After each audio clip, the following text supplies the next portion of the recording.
नमस्कार, मी स्नेहल चौधरी. आपण पाहत आहात LS मराठी. पाहूयात संध्याकाळच्या काही महत्त्वाच्या घडामोडी. राज्यातील जिल्हा परिषद आणि पंचायत समिती निवडणुकांचे निकाल जाहीर झाले आहेत.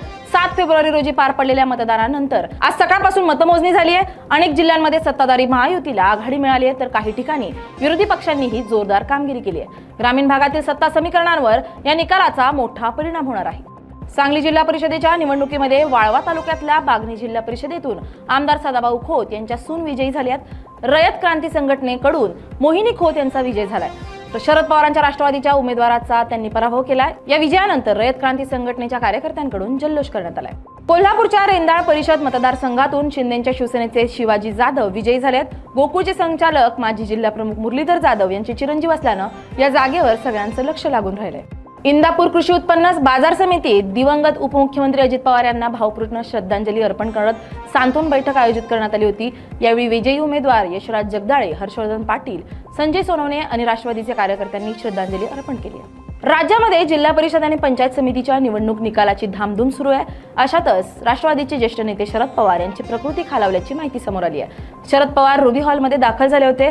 अजित पवार यांच्या अपघाती निधनानंतर अजित पवार यांच्या सहयोग निवासस्थानी सांत्वनापर भेटीसाठी ते सातत्याने हजर होते. या दरम्यान त्यांच्या तब्येतीवर परिणाम झाल्याची सूत्रांची माहिती आहे.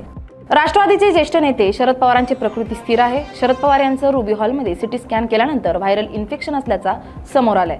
शरद पवारांना अंडर ऑब्झर्वेशन मध्ये ठेवण्यात येणार आहे. उद्या त्यांना रुग्णालयातून घरी सोडण्यात येणार आहे.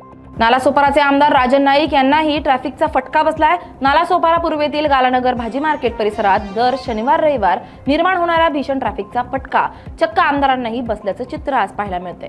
आमदार आणि प्रशासन या गंभीर ट्रॅफिक समस्येवर नेमकी काय भूमिका घेणार याकडे सर्वांचं लक्ष लागलंय. मुंबईतील काही भागात पाणीपुरवठा उद्या बंद राहणार आहे. मुंबई महापालिकेनं दिलेल्या सूचनानुसार काही भागात कमी दाबाने पाणी येणार, तर काही भागात पूर्णपणे पाणीपुरवठा बंद राहणार आहे. महापालिकेच्या जलवाहिनीवरील गळती दुरुस्तीचं काम हाती घेतल्यामुळे पाणीपुरवठा उद्या सकाळी 10 वाजल्यापासून ते मध्यरात्री 12 वाजेपर्यंत पाणीपुरवठा बंद राहणार असल्याची माहिती आहे. अहिल्यानगरच्या राहुरीतील वांबोरी परिसरात वीज पुरवठ्याच्या प्रश्नावरून शेतकऱ्यांचा संताप उफाळून आलाय. सोलर पॉइंट उपलब्ध असतानाही शेतकऱ्यांना केवळ 2 तासच वीज मिळत असल्याचा आरोप माजी ऊर्जा मंत्री प्राजक्त तनपुरे यांनी करत शेतकऱ्यांसह वीज उपकेंद्रावर आंदोलन केलंय. 3 दिवसात वीज पुरवठा सुरळीत न झाल्यास त्यांनी चक्का जाम आंदोलनाचा इशारा दिलाय. राष्ट्रवादी काँग्रेसचे माजी आमदार बाबा सिद्दीकी हत्या प्रकरणातील आरोपीला उच्च न्यायालयाने जामीन मंजूर केलाय.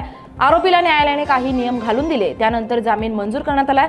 तसेच न्यायालयाने आरोपीला दर सोमवारी पोलीस ठाण्यात हजर राहण्याचे आदेश दिले. या होत्या काही महत्त्वाच्या घडामोडी. पाहत रहा LS मराठी.